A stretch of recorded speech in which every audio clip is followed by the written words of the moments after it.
afuera y puede ser explicado bien todo. Lo mismo que le dije en la clase pasada, tengan presente que estos temas van a estar distribuidos en distintos capítulos y que por ahí el mismo tema que está en un capítulo lo lleva a leer otro, ya después les voy a comentar con respecto a las ediciones, porque ustedes están manejando 3 ediciones. Si bien se basan en la novena, algunos pueden llegar a tener la octava y otros ya están con la 10ª. Hay algunos cambios en algunos temas con respecto a esta unidad, así que les voy a ir comentando bien qué leer de cada cosa para que después no les falte. Vamos a arrancar entonces por déficit de alfa-1 antitripsina, que es más cortito, ¿sí? También dentro de los trastornos del metabolismo. Repasando lo que habíamos visto la clase pasada, habíamos tenido varias enfermedades que lo que tenían en común era que al haber un trastorno, como lo dice la palabra de la unidad que estamos viendo ahora, en el metabolismo normal de ciertas sustancias, proteínas, cristales, etcétera, teníamos una acumulación excesiva que producía daño a nivel de algún órgano diana o que podía ser sistémico, como por ejemplo en el caso de algunos tipos de amiloidosis. ¿Qué pasa con el déficit de alfa-1 antitripsina? Primero, para poder definir a qué nos referimos con déficit de alfa-1 antitripsina, tenemos que saber lo que es. La alfa-1 antitripsina es una glucoproteína, ¿sí? Una glucoproteína que en realidad su función principal es inhibir las proteasas. Inhibir las proteasas. Estas proteasas, que fundamentalmente pueden ser o aparecer en lo que son los procesos inflamatorios, como por ejemplo las catepsinas, las elastasas de neutrófilos, las proteinasas, que normalmente son liberadas por esos neutrófilos en los focos de inflamación. Bueno, la función de esta alfa-1 antitripsina, que es una glucoproteína, es inhibirlas. ¿Qué pasa? Y otra cosa fundamental es que esta glucoproteína es sintetizada por los hepatocitos. Ahora bien, ¿qué pasa en el déficit de esta glucoproteína? Primero y principal es decir que es una enfermedad autosómica recesiva donde nosotros vamos a tener una mutación a los distintos genes. Ya vamos a ver que hay un tipo más frecuente porque hay muchas formas de alfa-1 antitripsina, y lo que va a hacer es que haya un déficit de la misma, no se puedan inhibir estas, digamos, estas proteasas, y estas proteasas van a generar un daño a nivel de ciertos órganos, o también lo que puede pasar es como la amiloidosis, que haya un plegamiento anómalo. Al haber un plegamiento anómalo, no hay un transporte del RER al Golgi y entonces se acumula. Principalmente, ¿dónde se acumula? En los hepatocitos. Ya vamos a ver cuáles son los órganos principalmente dañados por esta patología, ¿sí? Entonces, como dije anteriormente, si esta proteína por la mutación en el gen tiene un mal plegamiento, no se puede trasladar del retículo al Golgi, y en ese caso nosotros vamos a tener un polipéptido mutante, es decir, una proteína mutante de la alfa-1 antitripsina, que la denominada Z es la más frecuente. Se van a acumular en el red de los hepatocitos y en ese caso pueden generar ciertas enfermedades en común que ya hemos visto anteriormente y que ustedes van a ir viendo a lo largo que vayan desarrollando después la unidad de hígado, porque son enfermedades como la cirrosis, la hepatitis, ¿sí? Con respecto a la morfología, digamos, pero antes de pasar a eso, vamos a hablar un poco de qué es lo que ocurre. Como dijimos entonces, vamos a tener que esta proteína puede estar mal plegada y acumularse en los hepatocitos. Vamos a ver que eso se puede ver microscópicamente y se pueden realizar tinciones para reconocerlo, pero también lo que puede pasar es que actúe de otra manera, así como actúa en lo que es el daño hepático.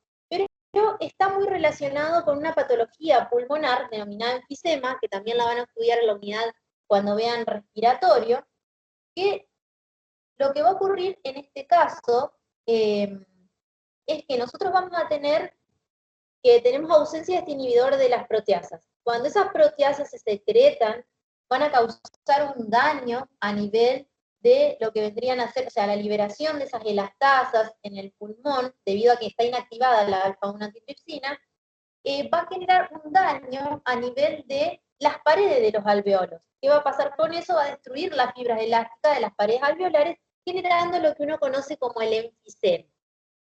y más si los pacientes, digamos, con la predisposición, ya vamos a ver que el tabaquismo, ¿sí?, es digamos, un factor de riesgo para esta patología como es el enfisema. Entonces vamos a tener esas dos maneras de manifestarse. Una porque tengo una sobreproducción de las proteasas, de las elastasas que producen daño a nivel del tejido pulmonar, de los alvéolos, y otra por acumulación de la proteína mal plegada, mutada a nivel del hígado. Básicamente esos son los órganos, Diana, que más daño van a recibir. Ahora bien, ¿cómo nosotros podemos identificar ese déficit de alfa-1 antitripsina microscópicamente? Nosotros vamos a ver que, por ejemplo, en el tejido hepático vamos a encontrar unas inclusiones, ya vamos a empezar a familiarizarnos con lo que son inclusiones y cómo podemos distinguir en qué patologías, en distintas patologías vemos las inclusiones. Esas inclusiones van a ser unas inclusiones redondeadas, ovaladas, que se van a encontrar principalmente en el citoplasma de los hepatocitos, siendo los hepatocitos periportales los que se afectan primero, y luego en la enfermedad grave los hepatocitos lobulillares.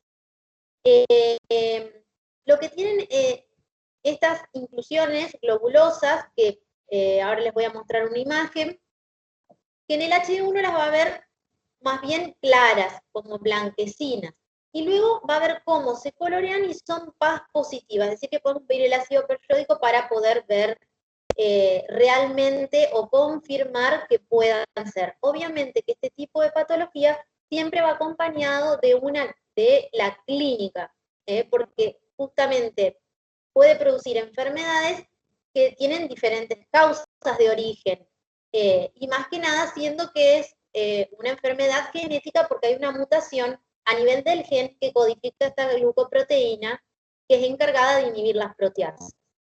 Entonces, a nivel hepático, como le dije, puede producir variados síndromes, desde hepatitis con la colestasis, fibrosis, llegar a una cirrosis, etcétera. Fíjense, tenemos acá, como habíamos visto, el hepatocito, una célula poligonal, con ese citoplasma rechoncho, le digo yo a mis alumnos, con un núcleo de bordes regulares. ¿Y qué empieza a pasar? Empiezo a ver que algunos hepatocitos tienen un citoplasma un poco más aumentado de tamaño, donde vemos estas inclusiones acá ovaladas, redondeadas, que son más bien claras, fíjense en comparación, que si yo le hago un PAS, van a ver cómo el PAS tiñe como este color, ¿no? Más como es como si fuera un rosa fuerte, para que ustedes entiendan. Fíjense cómo esos glóbulos, que es la acumulación de esta glucoproteína mal plegada, se observan a nivel de los citoplasmas de los hepatocitos. Como dije anteriormente, se afectan primero los periportales y en la enfermedad más grave se van a afectar los hepatocitos lobulillares. Con respecto a la clínica, un poco ya dijimos, si esto se puede dar en los recién nacidos, vamos a ver que pueden desarrollar hepatitis neonatal con una ictericia colestásica, ya vamos a hablar de esto. Puede también evolucionar a la cirrosis, se genera una fibrosis, pueden ser asintomáticos, y si todas estas enfermedades hepáticas, la hepatitis y la cirrosis se complican, pueden tener predisposición también a tener carcinomas hepatocelulares. Y también tener en cuenta, como dije anteriormente, que si bien yo acá le puse un poco más cómo se ve la alteración a nivel hepático, que tenemos esa alteración a nivel de los pulmones que se produce por un mecanismo diferente al que el hepático. Se produce por la acumulación de las elastasas de neutrófilos en los procesos inflamatorios. El tabaco predispone a esto, se produce la destrucción y la fibrosis de las paredes alveolares, causando el enfisema. Una de las causas de enfisema. Bien, hasta acá vamos lo que es déficit de alfa-1 antitripsina, que es un tema cortito, bastante sencillo, y que se manifiesta en estos dos. Sí. Se me cortó un poco, ¿podría repetir cómo sería esta última parte de las elastasas en destruir los alvéolos pulmonares? Bien, entonces dijimos que el alfa-1 antitripsina es un inhibidor de las proteasas si nosotros tenemos que por ausencia o por déficit de esta proteína no se inhiben, actúan a nivel de las paredes alveolares produciendo su destrucción y la fibrosis de la misma, y es así como se produce el enfisema, porque hay acumulación de estas y el tabaquismo predispone a esta situación también. Eso es lo que ocurre a nivel del pulmón. Después, en el hígado es acumulación por mal plegamiento, como ocurre con la amiloidosis, por ejemplo. Vale, muchas gracias. Bien, seguimos entonces. Vamos a ver ahora el último tema de esta unidad, como venimos, el último tema de esta unidad, que es ictericia y colestasis. Para poder entender lo que es la ictericia y cómo se produce el síndrome de colestasis, primero tenemos que hablar de dónde proviene la bilirrubina, o sea, el metabolismo de la bilirrubina y, por supuesto, de la bilis. Entonces, nosotros tenemos la bilis que va a cumplir funciones importantes. A través de la bilis vamos a ver, y ya van a ir estudiando a lo largo de la carrera, que se eliminan muchos productos de desecho. De hecho, algunos fármacos, cuando les toque cursar farmacología, van a ver que su metabolismo es a través de la bilis. Como algunos lo hacen a través del riñón, o sea, se filtrado del riñón, algunos lo hacen a través de la bilis. Entonces, una de las funciones principales. Otra de las funciones, que ya es más conocida, es que facilita la absorción de las grasas que nosotros ingerimos con la dieta. Entonces, cuando esta producción de la bilis y la circulación de bilirrubina, que ya vamos a ver cómo se da, está alterada en algún nivel, vamos a ver que son 3 los niveles, yo les puse unos cuadritos para que entiendan más fácil, y después vamos a ver algunos ejemplos, puede ocurrir una acumulación de bilirrubina en el organismo, ya vamos a ver también los valores normales y los patológicos, generando lo que uno llama ictericia. Que la ictericia es cuando nosotros vemos la coloración amarillenta de la piel y las mucosas. ¿Dónde nos vamos a fijar primero en un paciente para darnos cuenta si tiene ictericia? En las escleras. La esclera del paciente, que es blanquecina, nosotros, las primeras manifestaciones de la acumulación de la bilirrubina, sea cual sea su causa y sea cual sea su alteración, la vamos a ver a las escleras. Y por supuesto que después la piel se va tornando amarillenta, va aumentando en los distintos sectores del cuerpo a medida que tiene elevado la concentración de la bilirrubina en sangre. Tenemos un mínimo para tener manifestación a nivel de la piel, por ejemplo, o de las mucosas. Bien. Entonces, vamos a hablar un poco de cómo es el metabolismo y cómo llegó a tener la bilirrubina, cuál es su proceso, y después vamos a ver cómo en este camino vamos a tener distintas alteraciones por variadas patologías, que también las van a ir estudiando a lo largo del año, que pueden generar la acumulación de la misma, primero produciendo la ictericia y después vamos a ver lo que es la colestasis. Primero y principal, como tenemos acá en el cuadro, tenemos los eritrocitos viejos y el grupo M que deriva, o sea, de lo que es la hemoglobina, ¿sí? ¿Qué es la hemoglobina? La hemoglobina es una ferroporfirina que está unida a una proteína globina. Y esa proteína conjugada tiene una propiedad que se combina, o sea, que se une de manera reversible al oxígeno, y sirve como medio de transporte del oxígeno en la sangre. ¿Qué pasa entonces con lo que es el catabolismo o el proceso por el cual ese M se termina transformando, llega a bilirrubina, y esa bilirrubina cumple con todo su proceso? Vamos a tener que una vez que se destruyen los eritrocitos, ¿sí? La hemoglobina es catabolizada y se separa el grupo M de la globina. El grupo M de la globina. ¿Qué va a pasar con eso? La hemooxigenasa en la célula mononuclear fagocítica va a transformar este compuesto en biliverdina. Biliverdina que nuevo por la biliverdina reductasa se va a transformar en bilirrubina. Esa bilirrubina hasta el momento, en el sector donde está, no está conjugada. Pero para poder ser transportada a través del torrente sanguíneo, tiene que unirse con la albúmina y formar el complejo albúmina-bilirrubina, el cual va a ser trasladado hacia el hígado. Y en el hígado, por diversas enzimas, va a sufrir el proceso de glucuronización por la glucuroniltransferasa, transformándola en bilirrubina conjugada o directa.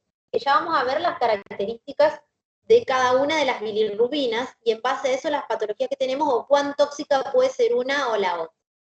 Una vez que la bilirrubina llega transportada en el complejo albúmina, se glucuroniza en el hepatocito, lo que va a ocurrir con esta que es sacada hacia los canalículos biliares, hacia los canalículos también de la vesícula biliar y hacia el intestino delgado, donde se va a transformar o sea, pasa por los conductos a través de la bilis, llega al duodeno, al intestino delgado, y por acción de las bacterias que pueda haber en el intestino, se va a transformar en urobilinógeno, que se va a, digamos, eliminar por las heces como estercobilinógeno.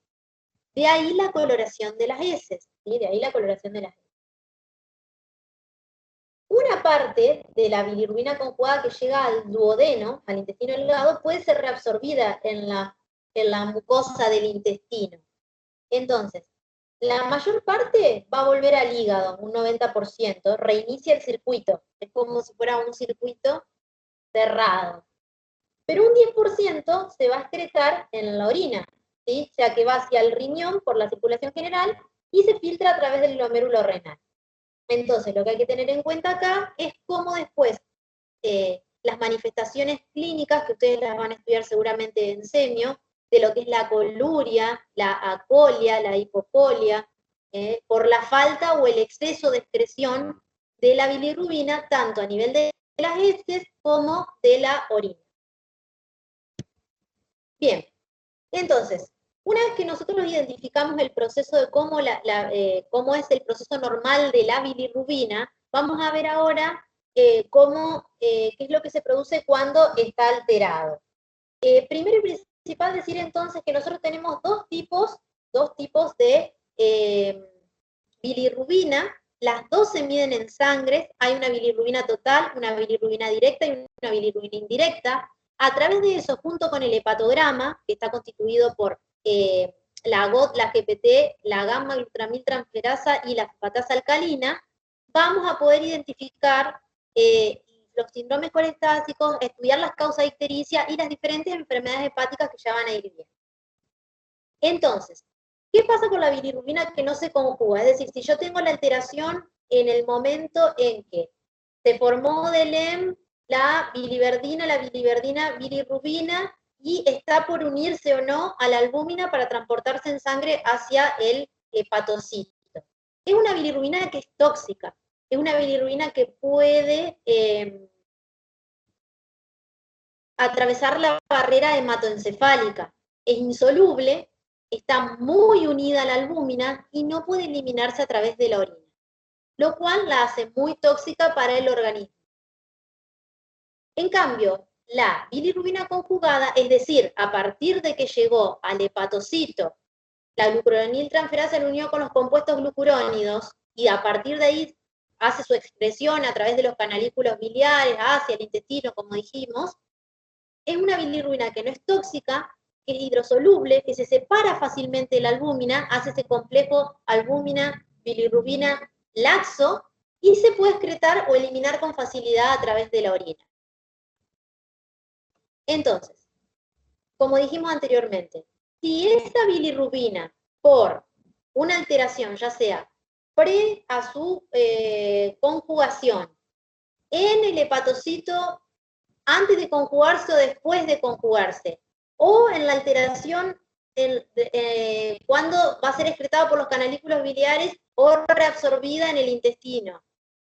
Se acumula en el organismo, se deposita en los tejidos y provoca una coloración amarillenta. Y ahí empieza a aparecer el término de ictericia.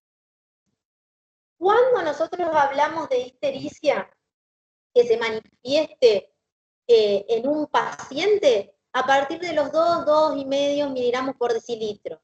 Eso ustedes lo pueden evaluar a través de los análisis bioquímicos, pero es a partir más o menos de los 2,5 que uno puede notar, como les decía anteriormente, fijándose primero, lo primero que uno busca, como semiológicamente hablando, es las escleras amarillas. ¿Qué es lo normal? Entre 0,3 a 1, 0,3 a 1,2, son los valores normales. Esta bilirrubina que aumenta en sangre y provoca la coloración amarillenta de piel y mucosas, entre otras alteraciones, puede ser que esté aumentada a predominio de la bilirrubina no conjugada o indirecta, o de la bilirrubina conjugada y directa. O puede ser que esté aumentada a expensa de las dos. Entonces, este aumento de la bilirrubina sérica puede ocurrir por diferentes mecanismos, y ahí cuando hablamos de la clasificación. ¿Qué puede pasar? Que yo tengo una sobreproducción, es decir, tengo un aumento o una producción excesiva de la bilirrubina. También puede pasar que haya, por diferentes patologías, alteraciones hepáticas, una disminución de la captación hepática. Es decir, los hepatocitos no pueden captar la bilirrubina sigue bollando ahí con el complejo bilirrubina-albúmina, que en ese caso, dependiendo de si es directa o indirecta, va a estar unida o no laxamente a la albúmina.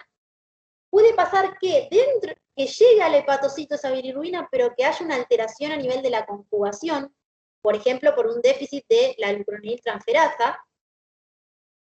O puede pasar que también haya una disminución a nivel de la excreción hepatocelular, de la excreción de la bilis, ya sea a nivel intra o extrahepático, y una alteración del flujo biliar, obviamente. En base a eso, nosotros podemos clasificar a la ictericia en 3, según donde se da la alteración.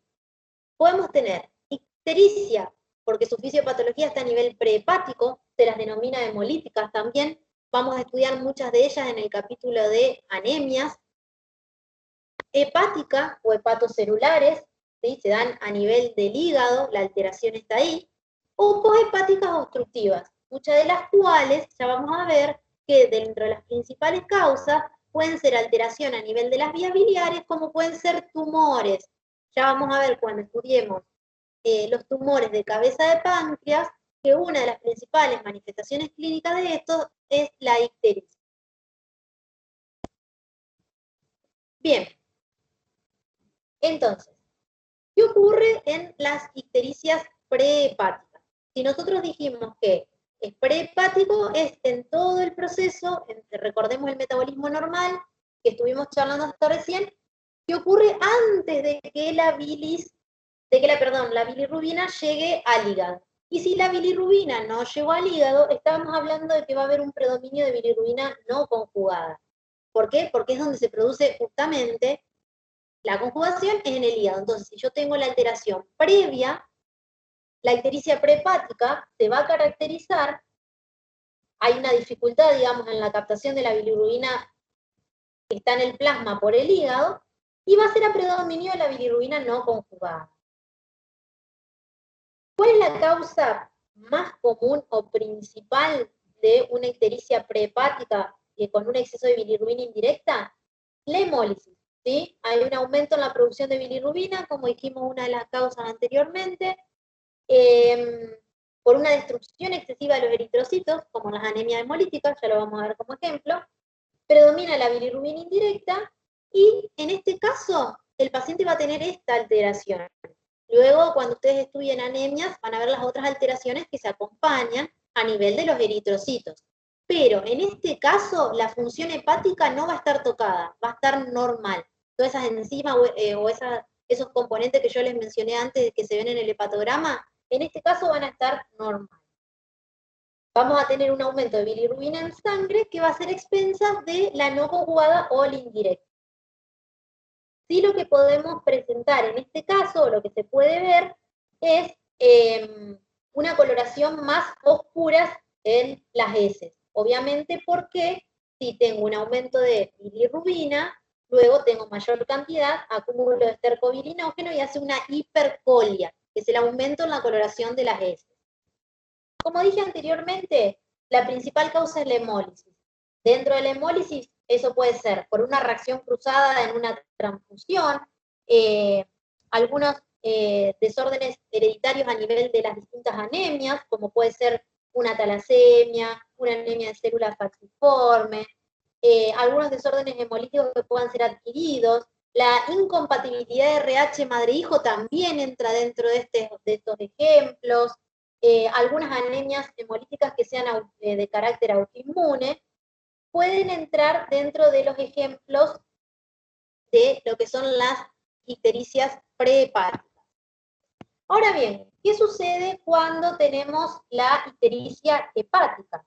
Entonces, en este caso, cuando tenemos la ictericia intrahepática, puede ser que haya fallas a nivel de la captación de la bilirrubina por el hepatocito, que la alteración esté a nivel de la conjugación, tengo un déficit de la enzima, o a nivel de la excreción, que el hígado no la puede excretar hacia las vías que ya mencionamos anteriormente.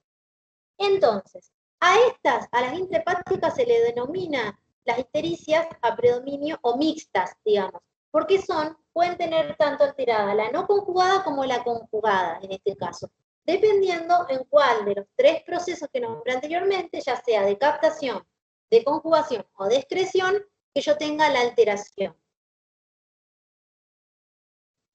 Entonces, como dije anteriormente, si tenemos una disminución en la captación, bueno, en ese caso podemos hablar de trastornos genéticos. Ya les voy a mencionar algunos y un detalle sobre eso más adelante.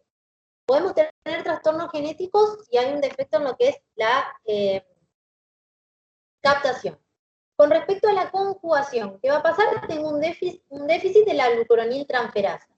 Ahora bien, si el daño es bien propio, de que no se puede excretar o que es a nivel bien hepático, porque hay un daño hepatocelular, es el más frecuente de las causas de la ictericia intrahepática, y vamos a tener enfermedades muy comunes que ustedes ya conocen, como ser la cirrosis, los carcinomas, sí, bueno, carcinoma no, cualquier tumor de hígado que pueda alterar, la cirrosis, ¿sí? Eso como ejemplo dentro de los más frecuentes.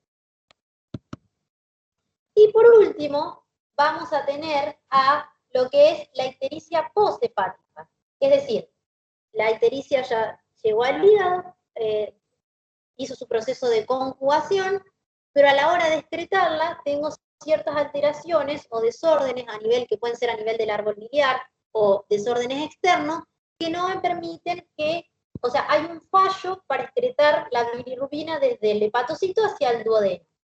Entonces, ¿qué es lo que va a ocurrir acá? Yo voy a tener una ictericia a predominio de bilirrubina ya conjugada o bilirrubina directa, mayor a 2 miligramos por decilitro, como dijimos anteriormente. Esta ictericia, la ictericia posthepática, siempre va a ser patológica, siempre. Y se caracteriza porque la bilis directamente no va a llegar al duodeno. Entonces, ¿qué va a pasar? No voy a tener coloración en la materia fecal, porque si no llega al duodeno, no puede hacer su excreción a través de las heces, como dijimos, el proceso, y voy a tener lo que se denomina una acolia, ¿sí? En la ictericia posthepática. Acolia, que es la falta de coloración de las heces. El paciente tiene unas heces que son blanquecinas, tirando a blanquecinas, ni siquiera amarillentas, que es por ahí. Las heces amarillentas son más frecuentes cuando tenemos patologías relacionadas al hígado, como ser las esteatosis, las hepatitis. No, acá son blanquecinas, porque directamente no se colorean, y se llaman acolia, en este caso.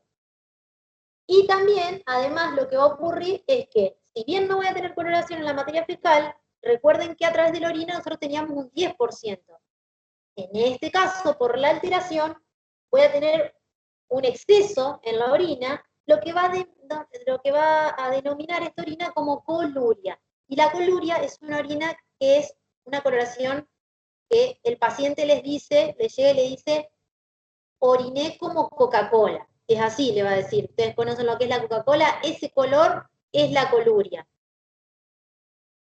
Entonces, dentro de las causas que podemos tener en la ictericia posthepática, que podríamos decir que son las que más frecuentemente vamos a ver, puede haber, como le dije, desórdenes a nivel del árbol biliar que pueden ser, ya sea desórdenes genéticos o adquiridos, las colelitiasis, ya vamos a hablar cuando veamos vías biliares lo que es decir, la presencia de cálculos impactados a nivel de alguno de los conductos, ya sea el colédoco o el Wilson, pueden generar obstrucción y esa obstrucción generar una, obviamente ya después generar la colestasis, pero también generar ictericia de origen posthepático. Entonces, una ictericia predominio de la bilirrubina conjugada o directa. También puede haber, bueno, ya le dije, las manifestaciones congénitas, eso ya lo hablamos, y bueno, lo de la obstrucción.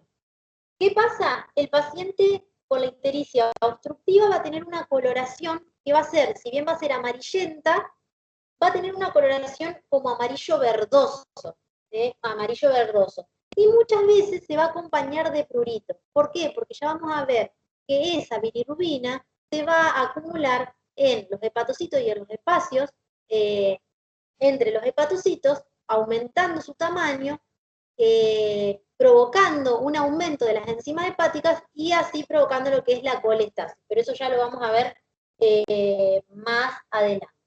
Entonces, principalmente, repasando, ictericia posthepática, tenemos una alteración para excretar la bilirrubina, al no excretar se genera heces sin color, se genera la colia, tenemos una orina color Coca-Cola, que es la coluria, y una de las principales causas puede ser la obstrucción, por diferentes motivos, dijimos el tema de la litiasis, puede haber atresia también, que eso puede ser congénito, y es sí o sí siempre es patológica este tipo de ictericia. Bueno, este es un cuadrito de algunos ejemplos, pero esto ya lo hablamos. Y ahora vamos a hablar un poco de lo que son las hiperbilirruinemias hereditarias. ¿Qué pasa con esto, chicos? Si ustedes se fijan, no sé si ustedes están estudiando, supongo, la mayoría deben estar estudiando de la 9ª edición. Nosotros los profesores, bueno, vamos viendo, yo en su momento cuando cursé patología en la universidad, cuando estaba en tercero como ustedes, yo estudié de la 8ª. Lo que pasa con la 9ª o la 10ª, que también es con la que estamos trabajando ahora a la par de la 9ª, no tienen mucho acerca de las hiperbilirrubinemia hereditarias. Es en la 8ª donde desarrolla un poquito más el tema, está un poquito más explayado.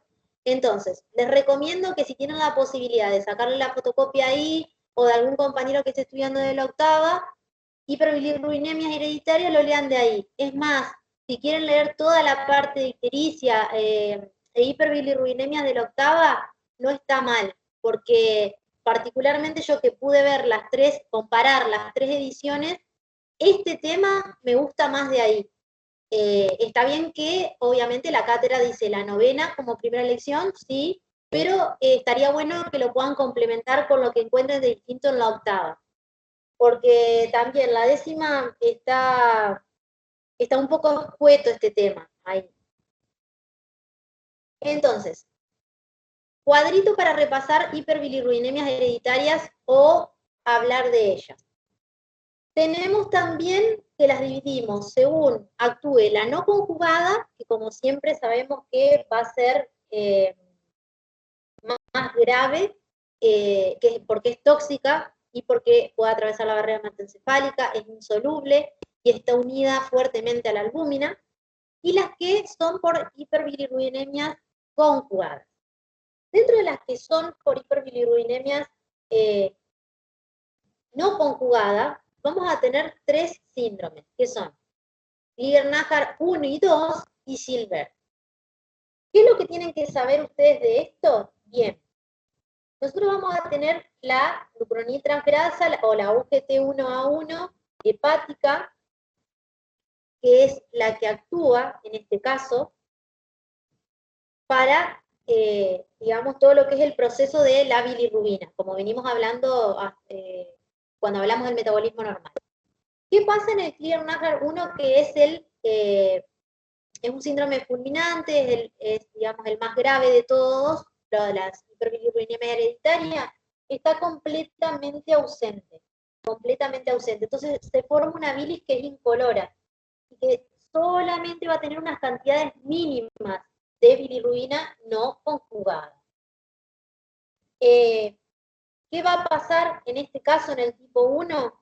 Como solamente al estar ausente completamente la enzima, la bilis va a tener esa escasa cantidad de bilirrubina no conjugada, vamos a tener la ictericia a predominio de bilirrubina indirecta, y además puede provocar en los recién nacidos lo que es el kernicterus, el kernicterus, porque es las manifestaciones a nivel neurológico, porque esta bilirrubina tiene la capacidad de atravesar la barrera hematoencefálica.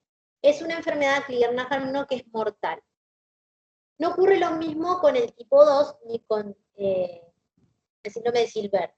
En el tipo 2 no es un trastorno mortal como el tipo 1, es menos grave, porque si bien la actividad de la enzima va a estar muy disminuida, queda, o sea, no está ausente del todo como en el tipo 1, y se puede formar algo de bilirrubina no conjugada. En ese caso también vamos a tener como manifestación la piel amarillenta, lo que es la ictericia, y el síndrome de Gilbert también, que es que genera una hiperbilirrubinemia que es leve, que puede ser fluctuante. Vamos a tener que aproximadamente hay un 30% de la actividad normal de la enzima. Es una enfermedad que se va a dar más que nada en los adultos o también puede darse en los adolescentes. Y también tiene que ver con alteración a nivel de los genes que codifican a esta enzima. Eso Profe, con respecto a la... Sí. ¿el del Gilbert podría ser recesiva también? El Gilbert puede llegar a ser recesiva, Porque pero digamos... en la nona edición sí, está autosómica recesiva. Están en autosómica recesiva, sí. ¿En Sí. qué edición estás viendo? En la novena. En la novena. Sí, sí, está bien. Pues por eso, digamos, autosómico dominante en signos de pregunta, digamos. Puede llegar a ser recesiva también, esa, sí. Y recuerden, como dije anteriormente, que no tiene, digamos, hay un porcentaje de la enzima que está trabajando normalmente, a diferencia del Klier-Najar tipo 1, que la tiene ausente y por eso es mortal. Después tenemos... Profe, ¿podría repetir lo que se produce Sí. en el recién nacido, en el Crigler tipo 1? Se llama kernicterus, y lo que va a producir son trastornos a nivel neurológico porque atraviesa la barrera hematoencefálica. Gracias, profe. Eso es en los recién nacidos.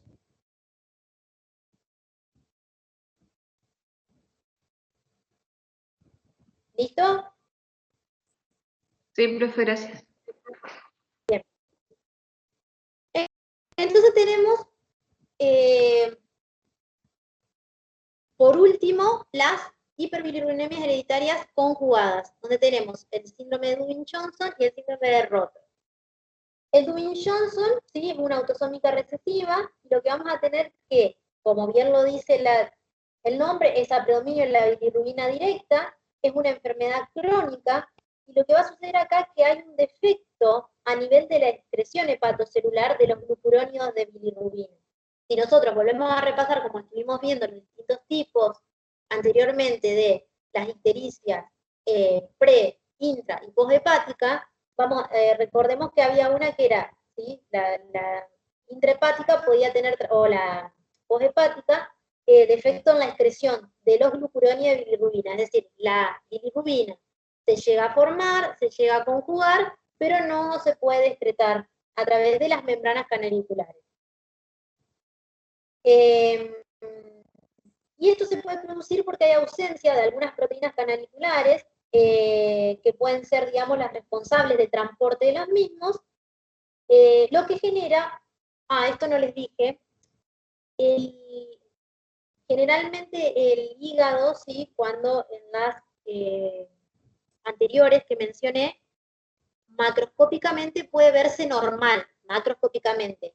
En el caso de esta, de la Dunning-Johnson, lo que nosotros vamos a tener que el hígado se torna una pigmentación oscura. ¿Por qué? Porque si no se puede excretar la bilirrubina, se acumulan los hepatocitos, eso genera una pigmentación amarronada, a negruzca, que se van depositando dentro de los hepatocitos, hasta que en un momento se torna a un color bien oscuro, bien negro.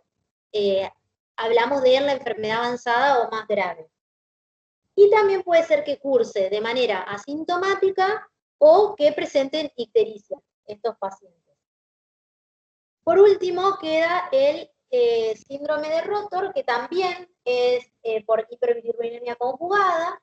En este caso puede haber, la alteración se va a dar a nivel de lo que es los defectos de captación y excreción hepatocelular de este pigmento, de la bilirrubina.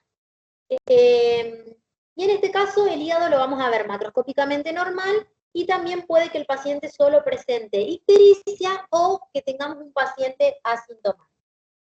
Eso con respecto a las hiperbilirrubinemia hereditaria, vuelvo a repetir, pueden verlo en la 8ª edición, que ahí va a estar, digamos, un poco más amplio, por si quieren, digamos, si tienen dudas o si leen de la 9ª y les parece que no está tan completo, a mí me parece que está mejor en la 8ª. Bien, y por último, para finalizar el temario de trastorno del metabolismo 2, tenemos a lo que es la colestasis, ¿sí? Vamos a definir un poco la colestasis y a dar una introducción y en relación con la ictericia, ¿sí? Dijimos que la ictericia se refería a la coloración amarillenta de la piel y mucosa por acumulación de la bilirrubina, este pigmento que da este tinte, por alteraciones en diferentes niveles, que podía ser pre, intra o poshepático. ¿Qué pasa en la colestasis o qué es la colestasis? La colestasis es un trastorno, ¿sí? Un trastorno que está causado o que puede estar causado por obstrucción de las vías tanto extra como intrahepática, ya sea de los conductos biliares, y eso lo que hace es que haya, que puede suceder por defectos a nivel de la secreción de la bilis por el hepatocito, produciendo una sintomatología variada. Entonces, hay un trastorno en la formación de esa bilis, del flujo, se acumula ese pigmento biliar en el parénquima hepático, también pudiendo provocar compresión, aumento de los espacios, y generando alteraciones a nivel funcional de los hepatocitos. Que esto se pueda deber a causas, como dije anteriormente, intra o extrahepáticas. Entonces, ¿qué va a ocurrir acá? Y que si ustedes esto, como médico general, yo le hablo también para que lo tengan en cuenta cuando lo vean en semio y integren toda la patología, ¿no? ¿Qué va a tener un paciente con una colestasis? O si ustedes vendrían y le plantearían un caso diagnóstico para pensar o razonar a ver qué tiene el paciente. Va a tener ictericia, obviamente. Se está acumulando bilirrubina. Eso ya lo hablamos antes, por eso se da ictericia previamente. ¿Qué más va a tener este paciente? Va a Dolor tener abdominal. muy bien. Prurito, fundamental, chicos, les pica a estos pacientes, les pica las palmas de las manos, pero es una picazón que es, o sea, el paciente le va a llegar y le va a decir, doctor, me pica mucho, no calma con nada, es un prurito muy fuerte. Y atención con la colestasis en el embarazo, que es eso después seguramente lo van a estudiar en gineco, es una patología que puede afectar al nacimiento del bebé, y muchas veces hay que hacer una cesárea antes de tiempo por la gravedad que tiene esta patología. Entonces, característico, sí. En el caso de esta ictericia, es una ictericia verdínica, ¿no? Exacto. Sí. Característico que no se van a olvidar, prurito. ictericia, prurito. ¿Qué más van a tener estos pacientes? Bueno, algo que ustedes ya estudiaron en las unidades anteriores cuando vieron hipercolesterolemia. Van a tener santomas, los santomas cutáneos también van a tener estos pacientes.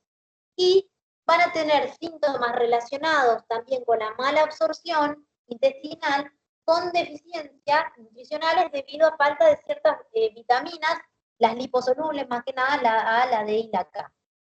¿Qué más acompaña a la colestasis que tengan que saber ustedes? Es decir, tengo un paciente que viene y dice, doctor, me pica mucho, sobre todo la palma de las manos, ese paciente tiene las escleras amarillas, ¿y qué creen que va a tener alterado en el laboratorio? ¿O qué puede tener alterado en el laboratorio? Aparte de la bilirrubina, ¿no? Enzimas hepáticas. Las enzimas hepáticas, ¿cuáles son las que fundamentalmente Lípidos se y alteran? colesterol. Fosfatasa Bien. alcalina y la glutamiltra. La TGO, la TGG. Muy bien. Exactamente, y no se olviden de una que es la fosfatasa alcalina, que es fundamental en la colestasis, la alteración de la fosfatasa alcalina. ¿Sí? Entonces, como vimos, como les decía, para no desviarme más del tema, porque ya nos queda poquito tiempo para terminar de ver todo, entonces las dividimos en colestasis intrahepática y colestasis extrahepática. En lo que es la colestasis intrahepática, nosotros vamos a tener que hay una dificultad en el flujo biliar en el hígado, a nivel del hígado, ¿sí? De los canalículos biliares. En cambio, la extrahepática, hay una obstrucción que puede ser mecánica, puede ser a nivel del colédoco o de alguno de los otros conductos también. Y acá es donde empiezan a jugar un papel fundamental las patologías como los distintos tumores que pueden producir el síndrome de colestasis. Que, a ver, ¿cuál es el ejemplo acá clave? El carcinoma de cabeza de páncreas. Eso, los adenopáncreas lo van a estudiar cuando vean la unidad de páncreas. Entonces ahora no desesperen, estudien bien cómo la fisiopatología de ictericia. A través de estudiar la fisiopatología de ictericia ustedes van a llegar a la definición de colestasis, a la clasificación, y de ahí les van a ir saliendo los ejemplos. Después, cuando vean las unidades de vía biliar, hígado, páncreas, más adelante, van a poder explayarse en cada uno de los ejemplos. Yo les puse acá un cuadro para que ustedes vean, dentro de las que son las colestasis intrahepáticas y extrahepáticas, la cantidad de enfermedades que pueden producir la colestasis. Enfermedades que van a ir desarrollando a lo largo de cada unidad.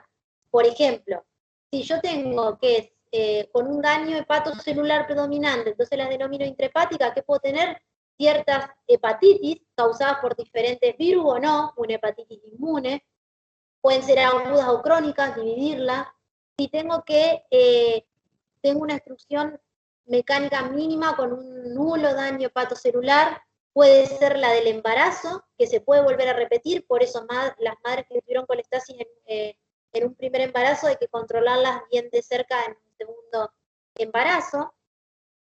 Puede ser por que haya una obstrucción a nivel del paso de la bilis, y ahí tenemos en cuenta que puede haber ciertas causas que puedan ser infecciosas o neoplásicas, como dije anteriormente, o que puedan ser lesiones que se den a nivel de los conductos biliares, que estén obstruidos los distintos conductos biliares, que pueden ser como la cirrosis biliar primaria, que pueden ser algunas autoinmunes u otras adquiridas, y después las extrahepáticas, que también obstrucción a nivel de los conductos biliares, pero los conductos extrahepáticos. La litiasis es una de las más frecuentes, los cálculos, por eso la importancia de cuando veamos litiasis vesicular, de prever, hacerle la colecistectomía antes al paciente de que llegue a la obstrucción. Otros cuerpos extraños que pueden estar atascados, o enfermedades propias de los conductos biliares que pueden ser congénitas adquiridas o que pueden ser, como les dije anteriormente, ciertos tumores. Algunos de esos tumores, como el de cabeza de páncreas, pueden causar compresión extrínseca, y ahí es cómo se produce, ya vamos a ver distintos signos, también lo van a estudiar en semio, de cómo se produce la obstrucción y por eso se genera la ictericia y la colestasis. O sea que hay un montón de causas que ustedes se pueden ver, y todas estas causas ustedes las van a poder encontrar en el libro. Si tienen un tiempo, pueden darle una lectura como para cerrar el tema. Las vamos a ir desarrollando a lo largo del año. Entonces, de las manifestaciones ya hablamos. Ictericia, prurito, que ese prurito es provocado porque tengo un aumento de los ácidos biliares, que no pueden ser degradados, ¿sí? O se depositan en los tejidos periféricos en la piel. Los antomas, como dijeron ustedes, vamos a tener una excreción alterada del colesterol o hiperlipemia. La fosfatasa, o sea, alteración de las enzimas hepáticas, principalmente la fosfatasa alcalina, y puede haber una mala absorción intestinal, con lo cual se produce un déficit de vitaminas, causando cada una, que eso también lo vamos a estudiar más adelante cuando veamos trastornos ambientales y nutricionales, dependiendo de la ausencia de qué vitamina tenemos, las manifestaciones clínicas en el paciente. O sea que lo definimos como un síndrome de la colestasis. Múltiples causas, múltiples manifestaciones clínicas, y tienen que saber, en este caso, cómo se llega a eso, ¿no? Cómo deriva y cómo se relaciona con la ictericia. Para tener un ejemplo de cómo lo podemos ver, porque yo después ahora creo que le puse un par de imágenes, cuando se produce por obstrucción del árbol biliar, lo que nosotros vamos a tener es una distensión de esos conductos biliares, puede haber proliferación también de los mismos, y en los espacios porta lo que vamos a ver es un aumento que se manifiesta, que se produce por el edema. Podemos tener infiltrados inflamatorios a predominio de neutrófilos. También lo que va a ocurrir que se van a acumular las gotículas del pigmento de la bilirrubina en los hepatocitos, dentro de los hepatocitos, van a adquirir un aspecto más rechoncho, como espumoso, como si fuera un macrófago espumoso, lo cual se va a denominar la degeneración plumosa en el hepatocito, y puede haber destrucción también del parénquima hepático y fibrosis. Fíjense, yo tengo los canalículos biliares normales con el hepatocito, tengo acá la acumulación del pigmento, fíjense cómo distiende, dilata esos canalículos biliares, puedo tener células apoptóticas también. Y acá como se ve en la microscopía. Otra vez, tenemos un hepatocito, que es la célula de forma poligonal, con este citoplasma eosinófilo, núcleo central, de bordes regulares. Voy recalcando todo esto para que después ustedes vean la diferencia cuando vean, cuando lleguen al capítulo de neoplasia y empiecen a evaluar más que nada eso, relación núcleo-citoplasma. Y otra vez un pigmento amarronado. Entonces, ojo acá que a usted se le puede poner esta imagen y puede ser otra cosa, otro depósito, y ahí las coloraciones especiales que para eso se piden, que vimos la semana pasada, ¿sí? Porque muchos depósitos de pigmentos son similares. Fíjense, este es un pigmento más amarronado, sabemos que es por la colestasis y la acumulación. Tenemos acá algunas células de la inflamación en los espacios, y se forma esto que es la degeneración plumosa, por esa acumulación del pigmento en el citoplasma de los hepatocitos. Bueno, chicos.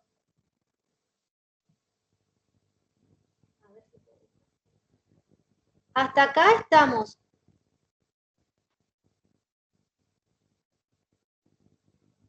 ¿Sí? Con la clase de metabolismo. No sé si tienen alguna duda, quedan algunos minutitos si quieren preguntar algo.